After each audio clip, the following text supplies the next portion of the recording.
পরবর্তী গল্প পেতে আমার চ্যানেলটা অবশ্যই সাবস্ক্রাইব করে রাখবেন। ধন্যবাদ। মাহিম আজ ভোরকে নিয়ে একটু ঘোরাঘুরি করতে বের হয়েছে।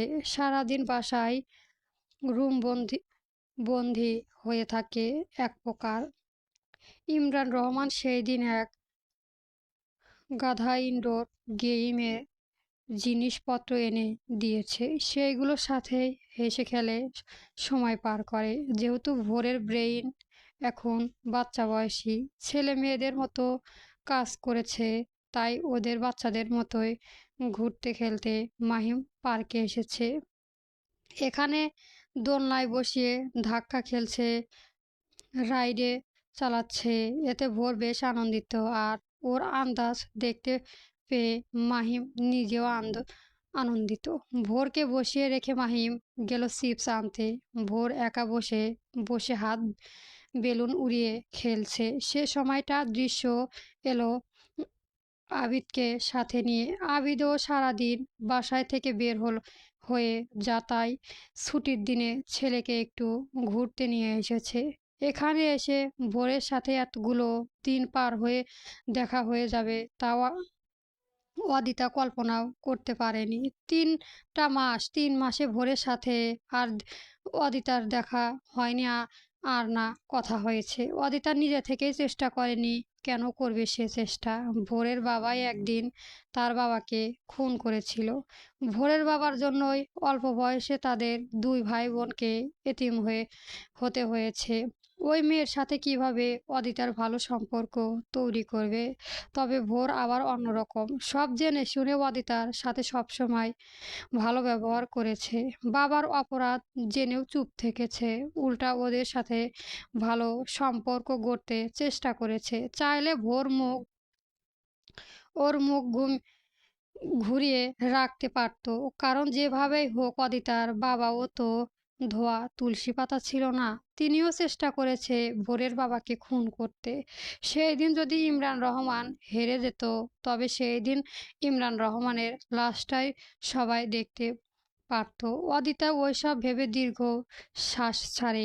এই মেয়েটাকে ব্যবহার করে পিতা হত্যার প্রতিশোধ নিতে চেয়েছিল, তাতে সফল ও হয়েছে। অথচ মাঝখান থেকে সফল হলেও তার প্রিয় ভাইটা আজ নিজের কাছে ব্যর্থ। আর সেই ব্যর্থতা অদিতার মেনে নিতে কষ্ট হয়। আদ্র কারো কাছে স্বীকার না করলেও অদিতা ঠিক বুঝে নিয়েছে কেন সেদিন আদ্র বিয়েটা ভেঙে দিয়েছিল। কেন আদ্র বিদেশ বিজনেসের ব্রাঞ্চও খুঁজে সেইখানে শিফট হয়েছে। কেন দেশ থেকে এত দ্রুত পালিয়ে গিয়েছে। আবিদের হাতটা শক্ত করে ধরে দাঁড়িয়ে ভোরকে দেখতে লাগলো অদিতা। আবিদ মায়ের হাত থেকে ছুটতে চাইছে ভোরকে দেখতে পাওয়ার পর থেকেই, কিন্তু অদিতার ছেলে হাত ছাড়ল না, উল্টো শক্ত করে ধরে রেখেছে। ভোরের দিকে এগিয়ে যেতে সাহস পাচ্ছে না। কেমন যেন মনে মাঝে উস্কো খুস্কো করছে, যেন মেয়েটা তার ভাইয়ের সংসার করতে চেয়েও করতে পারেনি। সেই মেয়ের সাথে দেখা করতেও বিবেকের সায় দিচ্ছে না ওর। কিন্তু আবিদ মায়ের হাত থেকে ছুটে বের হয়ে ভোরের দিকে দৌড় লাগালো। অদিতা সেখানেই দাঁড়িয়ে রইল। আবিদ গিয়ে ভোরের সামনে দাঁড়িয়ে পড়ল। ঘন ঘন শ্বাস ফেলে হাসপাতালে হাঁপাতে হাঁপাতে ভোরের মুখের দিকে চেয়ে হেসে ফেলল। ভোর হঠাৎ করে সামনে আবিদকে দেখতে পেয়ে ভীষণ ভীত হলো বেশ।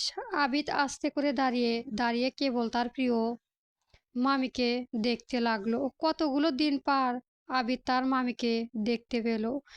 মামার বাসায় গিয়েই সে মামিকে খোঁজে, তবে দেখা পায় না। আজ তার দেখা পেয়েছে, তাই সে খুশি। মামনি। ভোর আবিদের মুখের দিকে চেয়েছিল। হঠাৎ ওর মুখে মামনি ডাক শুনে চিহ্নিত হলো। কে এই বাচ্চাটা? ও কি বাচ্চাকে চেনে? কই, মনে পড়ছে না তো। তুমি আর মামার বাসায় থাকো না যে, এখানে কেন এসেছো? ভোর ভ্রু কুঁচকে চেয়ে আবিদকে বলল। আমাকে বলছো? আবিদ সে কথার জবাব দিল না। ভোরের হাতে বেলুন দেখিয়ে বলল, এটা আমাকে খেলতে দেবে তুমি? ভোর হাতের বেলুনটা ওর দিকে এগিয়ে দিয়ে বলল। দূর থেকে অদিতা ছেলেকে ডেকে বলল, চলে এসো বাবা। ভোর বাচ্চা মেয়ের দিকে চেয়ে হাসলো। আবিদের মাথায় হাত বুলিয়ে দিয়ে জিজ্ঞেস করলো, তোমার আম্মু? হুঁ। ভোরের মন খারাপ হলো। সবার আম্মু আসে, এখন শুধু তার আম্মুই আসছে না এখানে। কবে যে আসবে? বাচ্চাটা হাত ধরে উঠে দাঁড়িয়ে অদিতার দিকে এগোলো। অদিতা ভোরকে আসতে দেখে বিব্রত হয়ে পড়ল। এই মুহূর্তে ভোরের সাথে কিভাবে কথা বলবে অদিতা? সেই দিনের পর যে ভোরের মুখোমুখি হতে মন কেমন সায় দিচ্ছে না তাকে। তবে ওকে অবাক করে দিয়ে ভোর নিজে থেকেই একদম অপরিচিতদের মতো বলে উঠল, আপনার বাবুটা দেখতে খুব কিউট। কি নাম ওর? অদিতা হতবাক হলো মুহূর্তেই। ভোর কি তাকে না চেনার অভিনয় করছে? এভাবে কথা বলছে কেন? অদিতাকে চুপ থাকতে দেখে ভোর আবার আবার বলল, এভাবে তাকিয়ে আছেন কেন আপু? অদিতা কি বলবে বুঝতে পারছে না। তার মাঝেই মাহিম চলে এলো হাত ভর্তি চিপস আর চকলেট নিয়ে। এখানে এসে ভোরের পাশে অদিতিকাকে দেখতে পেয়ে চরম অবাক ও আশ্চর্য হলো। ভোরকে আবার অদিতার উল্টো পাল্টা কিছু বলে বসলো কি না সেই ভাবনাতেই দ্রুত পায়ে এগিয়ে এলো ভোরের দিকে। ভোরকে বলল, এখানে কেন উঠে এসেছো? আমি তখন থেকে খুঁজে চলেছি তোমায়, চলো ওদিকে যাবে। ভোর মাহিমকে দেখতে পেয়ে হাসলো, অদিতার দিকে চেয়ে বলল, আমার কাজিন মাহিম। অদিতার ছোট ছোট চোখ বানিয়ে চেয়ে রইল। মাহিম ভোরকে এক প্রকার জোর করে সেখান থেকে নিয়ে চলে গেল অন্য পাশে। ভোরকে বসিয়ে রেখে চকলেট খেতে দিয়ে উঠে অদিতার কাছে এলো। অদিতা তখনও ভোরের এমন অহেতু আচরণের হিসেব করেছে নিজের মস্তিষ্কে। মাহিম এসে বলল, কেমন আছেন? অদিতা সে কথার জবাব না দিয়ে বলল, ভোর এমন ব্যবহার করছে কেন আমার সাথে? আমাকে কি ও চিনতে পারছে না? না, পারছে না মানে? মানে খুবই সোজা। ভোর এখন আপনাদের কাউকে চেনে না আর না চিনতে পারছে বা চিনতে চাইছে। She lost her memory. আপনি ভোরের আশেপাশে আর আশা করি আসবেন না। স্মৃতি হারিয়েছে? কথাটা মস্তিষ্কে প্রবেশ করাতেই চরম আশ্চর্য হলো অদিতা। এসব কি বলছে এটা? কি মাহিম? অদিতা ভোরের দিকে চাইল। এই মুহূর্তে খুবই আনন্দিত মনে চকলেট খেতে ব্যস্ত। অদিতা মাহিমের সাথে কথা শেষ করে আর সেখানে সময় ব্যয় করেনি। সোজা বাসায় চলে আসছে। সেই আদ্রর কাছে কল লাগিয়েছে। কল রিসিভ করতেই অদিতার আদ্রকে বলল, কেমন আছিস? ভালো। তোরা কেমন আছিস? আবিদ কেমন আছে? সবাই ভালো আছে রে আদ্র। আচ্ছা, কি করিস স- সবাই এখন? আদ্র, হুম, বল। আমার আজ ভোরের সাথে দেখা হয়েছে। ভোরের নামটা শোনার সাথে সাথে আদ্র শ্বাস বন্ধ হয়ে এলো যেন। কতগুলো দিন ভোরের নাম উঠল। ভালো? ভালো? আমি ওর ব্যাপারে কথা বলতে আগ্রহী নয় আপু। আমি কত লুকাবি আমার কাছে তুই আদ্র? কত লুকাবি? আমি কি জানি না ভেবেছিস আমি সব তুই একদম ওই ভোরকে ছাড়া ভালো নেই, একটুও ভালো নেই তুই। কেন ভালো থাকার মিথ্যে অভিনয় করছিস তুই? ওদিকে ভোর তোকে ভুলে গিয়ে ভালো আছে রে আদ্র। ভালো আছে। তুই চেয়েছিলি না ও তোকে এক সময় ভুলে যেন যায়। আজ ভোর তোকে সত্যি ভুলে গেছে আদ্র। She lost her memory. এটা একটা জীবনের সম্পূর্ণ গল্প আর জমানো সব মান অভিমান এক নিমিষেই ভোর মন থেকে মুছে গেছে। তোর নামটাও ভোর এখন মনে করতে পারে না। তুই সার্থক ভাই। তোর চাওয়া পূর্ণ হয়েছে। তুই ভালো না থাকলেও ভোর সব ভুলে গিয়ে ভালো আছে। আদ্র হাতে ফোনটা যেন এক মুহূর্তের জন্যই পাথর এর মতো ভারী হয়ে গেল। মস্তিষ্কে বারবার অদিতার কথাগুলো প্রতিবন্ধিত হয়ে লাগলো। ভোর নিজের স্মৃতিশক্তি হারিয়েছে, সব ভুলে গেছে ও। নিজের মস্তিষ্ক থেকে আদ্র নামটা পর্যন্ত ভুলে গেছে। কখনো যে আদ্র নামে কেউ ওর জীবনে এসেছিল সে সব ভুলে গেছে ভোর। আদ্র কিং কাব্য বিমূঢ় হয়ে গেল মুহূর্তে।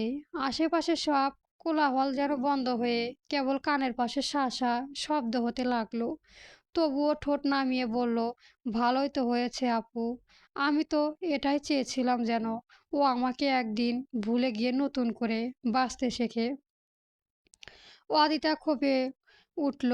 হঠাৎ ছোট ভাইয়ের ওপর ক্ষোভ গলায় বলল, বাঁচতে শিখেছিস? তোর ওই মেয়ে, ও তো ঠিকই ভুলে গিয়ে বেঁচে আছে আদ্র, কিন্তু তুই, তুই কি মন থেকে বেঁচে আসিস বল? আসিস? নেই তো। আমাকে মিথ্যে বলবি না তুই, একদম বলবি না। কথা শেষ করে খট করে লাইন কেটে দিল অদিতা। সে খোঁজ নিয়েছে লোকমাধ্যমে। ভোর শক পেয়ে ব্রেইন স্ট্রোক করেছিল 3 মাস আগে। তারপর থেকে ওই মেয়ে অসুস্থ হয়ে গেছে। কিছুই মনে নেই ওর। ও এখন কেবল 7-8 বছরের একটা বাচ্চাদের মতো হয়ে গেছে। আদ্রর নামে কাউকে চেনে না ও। না ওর আদ্রর কথা মনে আছে। অথচ আদ্র কোনোভাবেই ভোরকে ভুলতে পারছে না। সে আদ্রর মুখে যতই অস্বীকার করুক না কেন। মাহিম ভোরকে নিজের রুমে এনে বসিয়েছে। এতদিনে ভোরের জন্য কিনে রাখা শাড়ি, অ্যানাজমেন্ট সব কিছুই বের করেছে, করে ভোরের সামনে রাখছে আর দেখছে। ভোর সব দেখছে ছুঁয়ে ছুঁয়ে। মাহিম একটা লাল শাড়ি ভোরের মাথায় জড়িয়ে দিয়ে বলল, এই সব তোমার জন্য ভোর, পছন্দ হয়েছে? ভোর যেমন আনন্দিত এসব পেয়ে, সেভাবেই জানতে চাইলো, এই সব তুমি আমাকে দিয়ে দেবে? সব তোমার। আমি নিয়ে যাই বে- রেবেকা খানকে দিয়ে পরিয়ে নেবে। আচ্ছা, চলো সব তোমার রুমে নিয়ে রেখে আসি। ভোর সবগুলো জিনিসপত্র সা- সামলে নিজের রুমে ফিরল।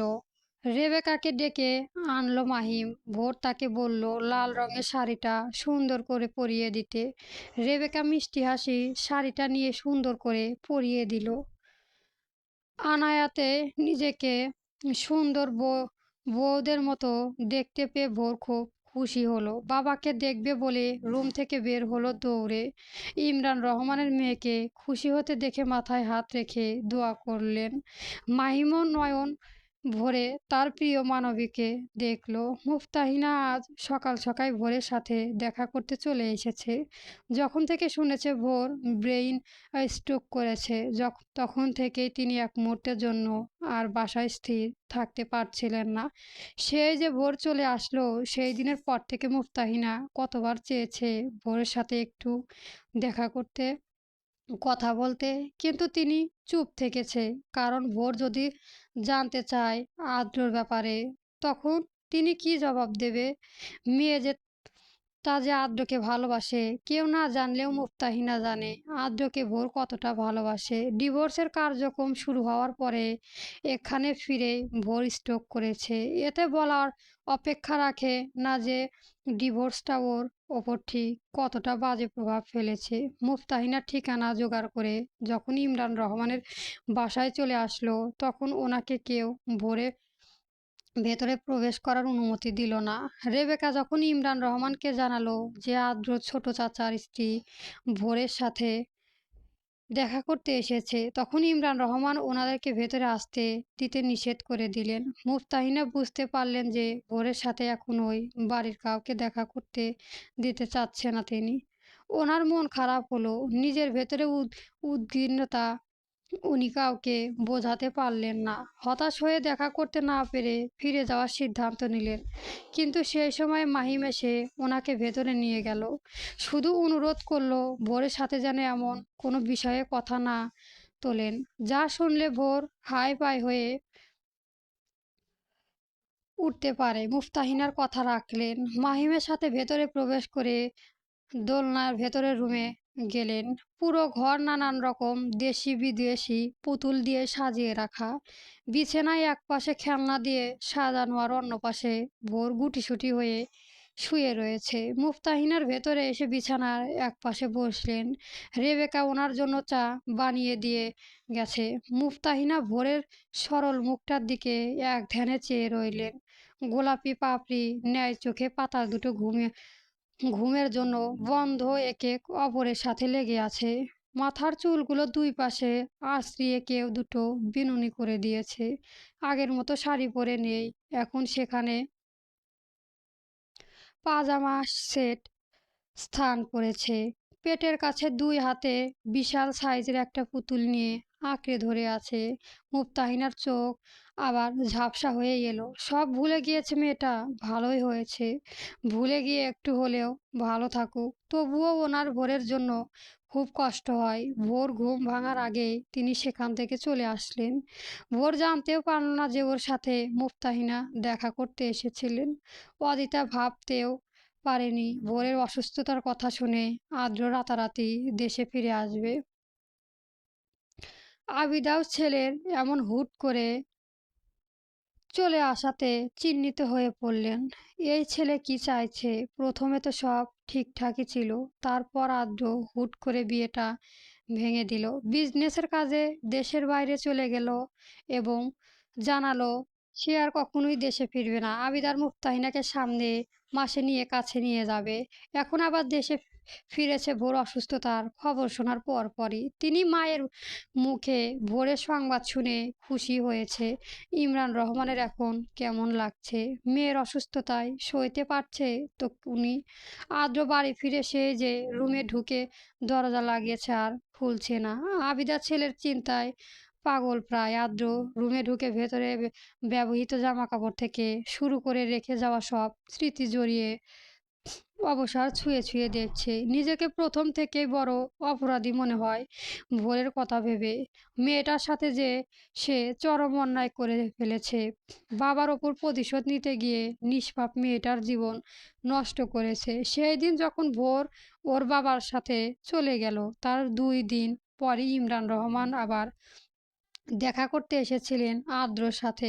মেয়ের এমন হাহাকারে তিনি বাবা হয়ে কিছুতেই চুপ থাকতে পারছিলেন না। তাই তো ছুটে এসেছিলেন আদ্রর কাছে, যেন আদ্র তার মেয়েকে একটা সুযোগ দেয়, একটাবারও ক্ষমা করে দিয়ে ভোরকে নিজের করে নেয়। অথচ আদ্র সেই দিন কঠোর ছিল। ইমরান রহমানকে দুঃখ দিতে সেই দিনও নিষ্ঠুর মতো ফিরিয়ে দিয়েছিলেন। আদ্র ভেবেছিল ভোর একদিন নিজেকে শক্ত হিসেবে গড়ে তুলবে, নতুন করে বাঁচতে শিখবে, আদ্রকে ভুলে যাবে। অথচ ভোর আদ্রকে ভুলতে গিয়েও নিজেকে ভুলে গেছে। এই সব কিছুর জন্য দায়ী কেবল আদ্র। আদ্র কখনোই নিজেকে ক্ষমা করতে পারবে না, কখনোই না। শাড়ি ভাঁজে শুকিয়ে যাওয়া অনেকগুলো গোলাপের পাপড়ি দেখতে পেল আদ্র। এগুলো একদিন ভোর জোর করে আদ্রকে দিয়ে কিনিয়ে নিয়েছিল। মেয়েটা কত পাগলামি করতো ওর সাথে, এভাবে গোলাপগুলো পাপড়ি ভাঁজে কেন রেখেছে? শাড়ি নষ্ট হয়ে যাবে না? আদ্র খেয়াল করে দেখলো এই শাড়িতে সে বিয়ের সময় কিনে দিয়েছিল। আদ্র ঠোঁটে তাচ্ছিল্য হাসি ফুটে উঠল। নিজের বিয়ের দিনটার কথা মনে পড়তে সব সব আদ্র সেই দিনের মিথ্যে ভালোবাসা দেখিয়ে বলেছিল, ভোরকে ঠকাবে বলে আপন করে কাছে এনেছিল। নিজের প্রতি এখন চরম ঘৃণা হয় আদ্রর। চোখ বন্ধ করলেই ভোরের ওই টলমলে 2 চোখ স্মৃতির পাতায় ভেসে ওঠে। ওই চোখ দুটো কখনোই আদ্রকে ভালো থাকতে দেয় না, না পারে স্মৃতি থেকে মুছে যেতে। প্রতিটা সেকেন্ডে চোখ পলক ফেলতে সে স্মৃতিগুলো বুকে আঘাত করতে ফিরে আসে। আর ওর বলা সেই কথাগুলো, আমি তোমাকে ভালোবাসি আদ্র, আমাকে ফিরিয়ে দিও না, দরকার হলে মেরে ফেলে দাও, আমাকে প্রতিশোধ নিয়ে নাও তুমি, তবু আমাকে ডিভোর্সটা দিও না। অথচ আদ্র ওর কথা রাখেনি। ভোরকে নিজের চোখে একটিবার দেখতে তৃষ্ণা জেগেছে আদ্রর মনে। সেই দিনের পর থেকে ভোরের মুখটা দেখা হয়নি ওর। যখন ভোর ওর ওর কাছে থাকতো, পাশেই থাকতো, তখন লুকিয়ে লুকিয়ে ভোরের সরল নিষ্পাপ মুখটা দেখতো রোজ। আহ আর আজও কোনো অধিকারে নেই জেনেও আদ্র অবাধ্য মনটা শুধু ওকে একবার দেখতে চেয়ে ছটফট করতে উঠল। তাই লুকিয়ে চলে আসলো ভোরের বাসার সামনে, অপেক্ষা করলো ওই একটুখানি দেখা পাওয়ার জন্য। কিন্তু আদ্রকে হতাশ ক্লোল দিয়ে ভোর সেই দিন রুম ছেড়ে বের হলো না। সারা বিকেল অপেক্ষা করলেও আর দেখা পেল না। গাড়ি ঘুরিয়ে চলে আসলো। কেউ ওকে চিনে ফেলার সমস্যা হয়ে যাবে। আদ্র অপেক্ষায় লম্বা সময় নিয়ে 3 দিন পরে ভোরের মুখটা দেখার সুযোগ করে দিল। ভোর তখন মাইমের সাথে বাসা থেকে বের হয়েছিল। আজ এসেছে মাহিম ভোরকে শপিং করিয়ে দিতে। কেনাকাটার এক ফাঁকে মাহিমের পাশ থেকে উঠে হাঁটতে হাঁটতে অন্য পাশে চলে গেল ভোর। চোখ ঘুরিয়ে চারিদিকে দেখতে দেখতে কেন কেন গালি দিয়ে কোন পাশে চলে আসলো তা আর খেয়াল রইল না ভোরের। যখন হুঁশ ফিরল যে মাহিমকে দেখা যাচ্ছে না আশেপাশে, তখন দাঁড়িয়ে পড়ল এক পাশে। চোখ ঘুরিয়ে মাহিমকে খুঁজে পেতে চেষ্টা করলো, তবে দেখা পেল না। ভোর ঠোঁট কামড়ে ধরল ভয় পেয়ে। মাহিমকে হারিয়ে ফেলেছে সে। কোন দিকে যাবে এখন? জল ছলছল নয়নে চারপাশে নজর ভোলাতেই কেউ একজন ওর সামনে চলে আসলো। ভোরকে ভীত হয়ে দাঁড়িয়ে থাকতে দেখে প্রশ্ন করলো, কাঁদছো কেন ভোর? কি হয়েছে? ভোর চোখ তুলে চাইলো। চোখের সামনে আদ্রকে দেখার পরও চিনতে পারলো না। চিনতে না পেরে আর ওর ভীত হলো, ফুঁপিয়ে উঠল। এবারে নরম কণ্ঠে কেবল বলল, আমি আমি মাহিমকে হারিয়ে ফেলেছি, খুঁজে পাচ্ছি না। আদ্র হৃৎপিণ্ডটা মনে হলো যেন কেউ খামচে ধরল মুহূর্তেই। ভোর মুখে মাহিমের নাম শুনে এই প্রথম আদ্র ভোরের চোখে নিজে ব্যথিত অন্য কাউকে হারিয়ে ফেলার ভয় দেখতে পেল। তবুও বলল মাহিমকে। ভোর কান্না গিলে কোনো রকম বলল, আমার বন্ধু, তুমি ওকে দেখেছো? আমাকে রেখে এসে ওর কাছে। আমি ওকে খুঁজে পাচ্ছি না। কোথায় গেল মাহিম? গল্প চাপা বনে আলিশনে লুকোচুরি, পর্ব 17 থেকে 18 চলবে।